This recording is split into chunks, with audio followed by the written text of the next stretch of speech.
Yo, what's going on, everybody? It's Devin Thomas back with another episode of Unscripted. It's been a good week. Been having a lot of celebration this week. It was Stephen Ray Thomas's birthday, my brother. I don't know if you guys know that.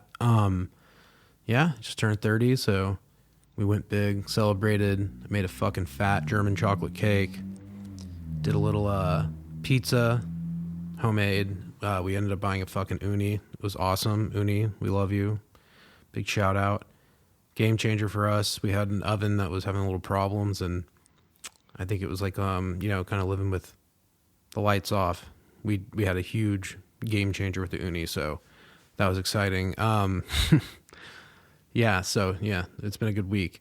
Anyways, I've been watching a lot of movies and TV this week. It's got me thinking about just Hollywood. I've been watching podcasts, dude, just tons of content. I've been watching a lot. I don't know why, maybe just more than usual, but yeah, the thing I saw the other day, or today actually, I saw it was the creator of Entourage talking on a podcast. I think this guy's name was Matt Blinsky or something. Maybe I got that wrong, but he was talking about how so many of his friends in Hollywood had to get out of the business basically due to the fact that their business has gone away. There's not any work left for a lot of people. The business is shrinking in terms of like budgets. The type of shoots are smaller. Everything's changing, and it kind of goes back. It wraps all back into kind of what I've been talking about on Unscripted. It's just Hollywood is in a changing, transitionary period. Studios are being sold. Movie productions are getting smaller, or they're betting on just huge IPs like Snow White, etc. The big ones, Batman, Marvel, all the big massive shit, the shit that makes dollars. And I get it, and that's what you have to do. Any fucking studio knows that you got to make shit people want to pay to see. But that being said, he's talking about all the crew people and stuff, and it's true. Like I totally get where he's coming from, and I can totally understand why, not just him, but like where the business is coming from. Things are getting smaller. Things are not going to be how they were. Hollywood has pretty much done the same shit its whole lifetime, and we're living in a time where, like I've talked about it, technology and the gap between getting studio quality with a huge 250 person crew and then maybe going out with a skeleton crew of 3 people, 2 actors and a camera. I mean, I did it on Peninsula Nights, made a movie with literally 3 people, 1-man crew.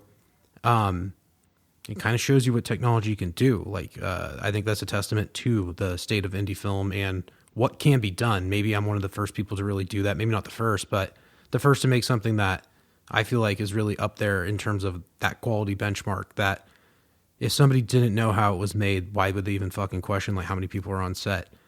And I guess that kind of just drives home the point that maybe Hollywood knows that too, and they know that they don't have to pay hundreds of people and deal with unions and shit. And I'm not trying to sound like some fucking anti-union person. I'm just saying, like, I'm not in the game, so in that respect, I'm not making union projects. I'm not doing a ton of shit with SAG actors. If somebody from that is SAG is working with me, they're signing a SAG waiver just due to the nature of the shoot and the type of film we're making. So yeah, that being said, I think that is, it's not even like a gray area. It's just almost like the business is like, there's going to be people that are like, I saw like this clip. It was like a montage of people talking about how their jobs have been lost. And it was like, I've been an editor for 40 years and now I can't find any work. And it's like, yeah, because like some fucking guy on Fiverr is probably taking all your work. And like the rates people used to get paid are changing and being reduced, unfortunately, due to saturation in the market. There's so many people that can just do it now because they don't have to go to school. They can go on YouTube and learn how to edit. And if they're taking this shit as serious as somebody who's been in the game for 40 years, you might lose your fucking job. It's sad, but it's the reality.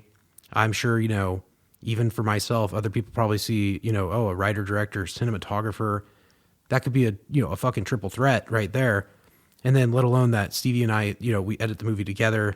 I mean, he's primarily the lead editor on the film. So yeah, I think that you could have such a, it's literally, once again, it's pretty much still 3 people making the movie, go out in public, shoot something, come home, edit it at their house, and then put it out on a big scale, all the way with Amazon Prime. It just shows you that, like, yeah, like if we could do it, I'm sure there's other people that will and are, and Hollywood knows that. And the gap of like what's better, the Hollywood shit or the shit being made at home, is just going to continue to close. And once again, I've made this point where there's also like some things that maybe it's not there yet for like at home movie, like making some Marvel shit or Top Gun at home might be a little challenging, right? But that being said, yeah, for a drama or an indie that used to maybe cost $250,000 or $1.5 or some shit to make an indie on film and get the whole crew out there is being reduced to like, we're talking hundreds, if not thousands maybe at the initial investment. But after that, like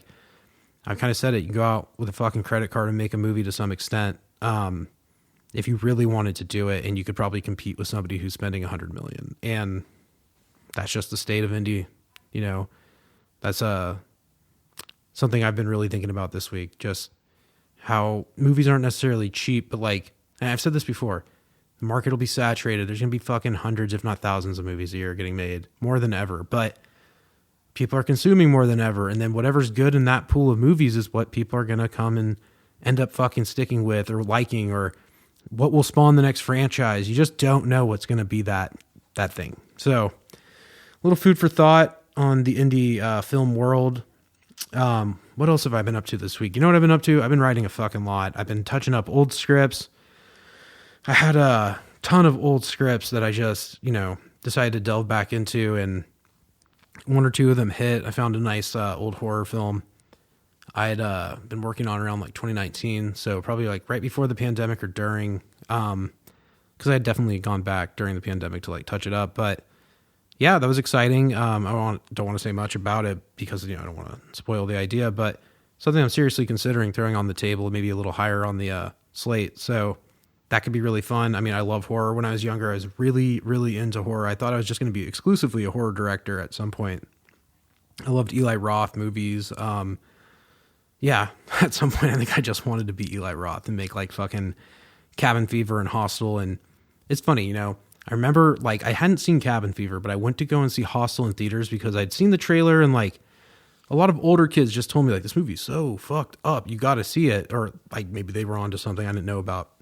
But I remember my friend, this guy Brian Morton, and I, we went and saw this fucking movie at the Del Monte Century Theaters in Monterey, California. And fuck, I had no idea. The first 45 minutes of this movie is almost like pornographic. Like, they're in Amsterdam, they're smoking weed, and then they're like just fucking chicks. And it's, it's very whatever, kind of happy-go-lucky. They go to this town and then they get abducted and they're sold into like fucking murder, torture shit. Truly fucked up. For like, I think this came out in 2006, so maybe I was 13, That's pretty fucking young to see this movie. And anyways, no, it's definitely, it was probably 13 or 12.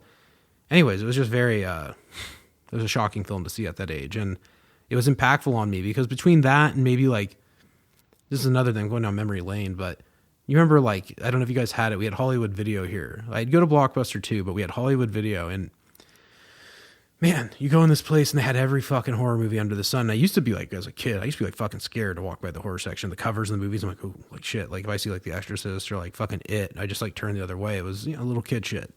But anyways, yeah, I remember my friend, this was fucking, once again, memory lane, Jackson Scott and I, we'd go there, and he lived up the street from me, and we'd go and rent, and I'm sure everybody in America has done this. We go and rent all the Friday the 13th movies, and we just watch them, and like, some were kind of scary. Most of them were just kind of just fun to watch. God, I remember watching Jason X, where like Jason's in space, and it's kind of like the jumping the shark of the Jason series. I mean, not that they hadn't fucking done that probably 100 times before, but yeah, it's just, it's just a fun time watching horror movies. There's almost something like forbidden about it when you're a kid, where it's like, it's prohibitive because like the movies inherently have a lot of bad debaucherous shit going on, like people smoking pot, or like, fuck man, in one of the Jason movies they're shooting heroin in fucking Manhattan. Like it has nothing to do with the fucking type of movie it is, but they show explicit shit. They're usually kind of like dark comedy or comedy mixed with horror. And I don't know, like when you're young, they're very like I said, it's almost like the forbidden fruit of film. And it's just a weird genre, and you see shit that probably doesn't even need to be on screen. It's fun and it's weird. And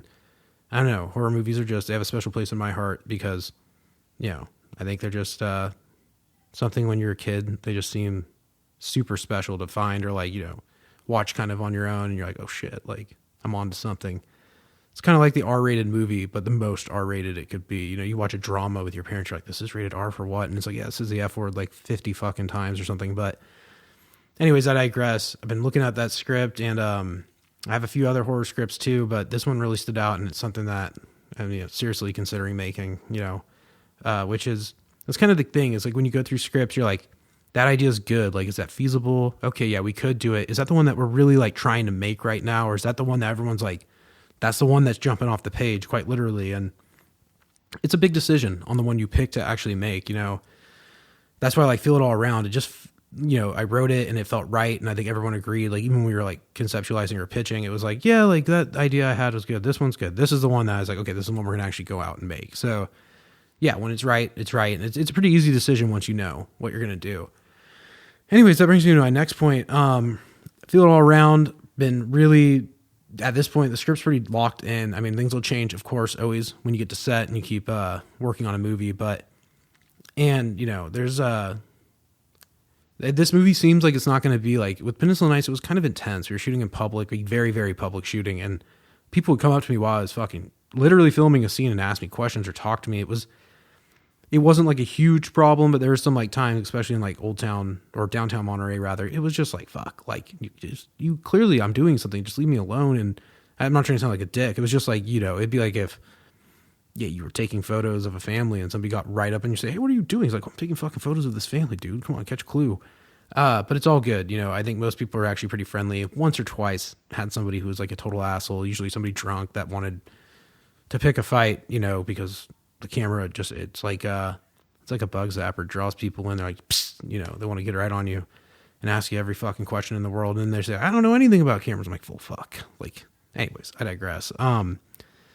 Yeah. So with Feel It All Around, I've really just been like, we had the birthday this week. That was kind of like a 3-day event. It was fun. I had a great time, but that was like, kind of taking a little pause on like pre-production in terms of every fucking moment was focused on it. But that's, I'm back on the pre-production for Feel It All Around, just trying to make sure everything's locked in. It's coming down to really like mainstay locations. We're trying to build an apartment set, or source the right location. So that's been a tough one because a lot of the movie takes place in this apartment, at least this portion of it. And once we have that dialed in, I think it's like, just immediately start shooting. Cause it's really like, I think, Steven and Christine, they understand the characters. Christine's got her look down. Steven and I, we've been working on his look as well. He's kind of got his own thing, but we went to Boot Barn and he was trying on shirts. I'm like, yeah, it kind of makes sense because his character, Matt Simpson, he's actually from Salinas, California, my hometown area, and it would make sense, if his character kind of had some of this more Western wear look. And it was kind of like you could really start seeing the character come to life when we were trying on these fits, and like I could see it at least, and I know he knows what he's doing. And it's funny, I heard Tarantino talking about Robert De Niro, saying that De Niro knows he is found the character once he gets the right pair of shoes. And that's kind of how I felt when Steven was like trying on the outfits. I'm like, yeah, I think right when he knows he's got the right look, that's when the character is really taking form. It's coming together as more than just the person on the page. Like the person who's going to be performing that character is embodying that character. They're putting on the clothes. They're becoming that character. And it's kind of crazy to see, because I'm mostly behind the camera. I have like a scene in Peninsula Nights. I'm playing the Uber driver, but I'm not playing a lead actor in a film, which is like a completely way different scenario, much heavier, is a crown in terms of playing a role like that. So yeah, once again, this is all the pre-production shit that like, it kind of just is happening. You would think like, I guess maybe on a bigger studio shoot, everything's so fucking scheduled and meticulous. But for like when you're doing indie and like you're doing it the way we're doing it real low key to some extent. Like, yeah, it's very serious. It's a very polished shoot, but it's also very free form, which I think even our pre-production is kind of like, okay, like the characters are kind of doing their own wardrobe. I'm not saying we don't need somebody to do wardrobe, but I'm like, Matt and Sophie, the characters in the script, like who knows them best? Christine and Steven. Like I don't need to, I do approvals and I'm like, hey, that looks right. Or I see her and I'm like, okay, that thing you're doing here with your hair or that clothing, like, yes, that fits it. If there's something that just outright just, I'd be like, I don't know if Sophie from the script would wear that. I will voice it, or Steven, or not Steven, but Matt Simpson, the character from the script, would wear this or that or do that. But once again, like they kind of say when you write a character, once you give it to the artist that's going to be performing it, the actor, actress, you give it away, and I'm pretty like firm on that. Like, yes, I love the characters, but I am giving these characters to these people because they're going to embody them and bring them to life. And, my job is to just make sure I capture that and get those moments and make sure that the intent is there. The intent's really, for me, the most important thing. Like, as long as it means what I think it needs to mean and the emotion is conveyed. I personally think movies are a lot about the feeling, because, you know, everyone has their own visual style. Everyone has their own little touch they want to put on it. But really, in the end, it's about the feeling that you get when you watch a movie. And I think that's why I go back to certain movies, you know. I love Kevin Smith movies. Anytime I watch Clerks 2, I get the same fucking feeling that I've always gotten. I don't know what it is, but you get this feeling, and it's like the essence of whatever that fucking is. It just captures a moment that, you know, that's why you watch the movie. That's why you like the movie, you know, and you come back to those movies all the time. I'm trying to think of something else, but there's like a lot of movies that are very powerful like that. And you just, it's almost like, you know, it's like almost like a high. Yeah, that's like I said, that's why you watch that fucking movie, is to get that high again. You're like, yeah, you know what? That movie made me feel good. It's funny. I get the same feeling when I watch the show Friends. It is it's like a narcotic show. You throw this thing on it and you'll feel good. It's just something about it. It's comforting. Maybe it's the dynamics. Maybe it's just having like 6 different fucking characters kind of hang out and you just hear their problems in their life. And sometimes it's fucking right on the money relatable. Yeah, that's the movie magic. I think that it's that thing that you just can't really describe, the feeling you get. You know, it's more than just the production and the artistry. It's a special X factor of movies that, you know, I don't know, they leave a mark, everlasting mark, you know, to some extent, because they are timeless, they are forever. And yeah, there's just some of those movies that you just keep fucking coming back to. Anyways, yeah, I don't know if you guys have had a chance to see it yet on Apple TV. The Studio with Seth Rogen. Wow, 10 out of 10. I watched both episodes, really, really liked it. They do a lot of one-shots and cool shit. They have a nice Art Deco set for like kind of the main part of the studio. It's like this Frank Lloyd Wright building, and it's cool. It's all the cool shit that I think's really like, I've been like noticing in my own personal life. I'm like, oh, like this point or that point or this art and that architecture and shit. And, you know, it's been a long time since a lot of this stuff has been popular, and it's kind of cool to see how culture kind of revisits stuff. And it's almost like I wouldn't say an accumulative, but like everybody kind of wants this same shit at once. And it's funny to see like the direction that culture goes. You know, I always joke, not joke, but I always talk with Steven about it. But the decades we were talking about today, the decades in America, like how if you look at the 50s, the fucking, or even further on, you know, 10s, 20s, 30s, 40s, 50s, 60s, 70s, 80s, 90s, the 2000s, the 2010s, there's like fucking a distinct look, specifically in American culture, where it's almost like, you know, there's timestamp. You see a haircut, you're like, oh, that's very 80s. You see that outfit, you're like, oh, that's very 50s. Or you see that type of architecture, kind of like what I was talking about in this show, The Studio, this Art Deco shit. It's very 20s and 30s.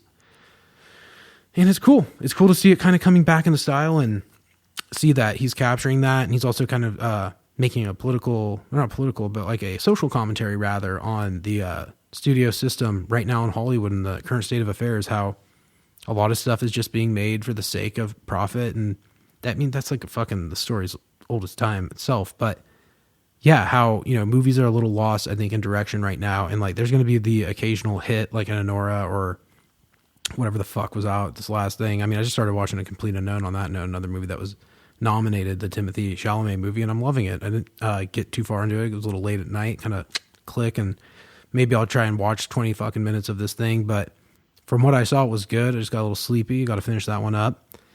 But yeah, back to The Studio. I think what Seth Rogen's saying about movies in general and shit are right on the money. And the show's really good. I'm excited to see where it goes. Only 2 episodes in. I think it's airing every Wednesday on Apple TV. So if you're trying to keep up with it, go check it out.